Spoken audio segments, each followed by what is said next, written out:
popcorn is popping. I wonder, how does it do that?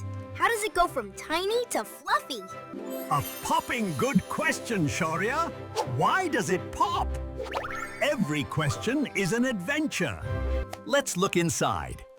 Every popcorn kernel has a hard shell and a tiny drop of water hiding in the middle. It gets hot. That little drop of water gets super hot too. It gets so hot, it turns into steam.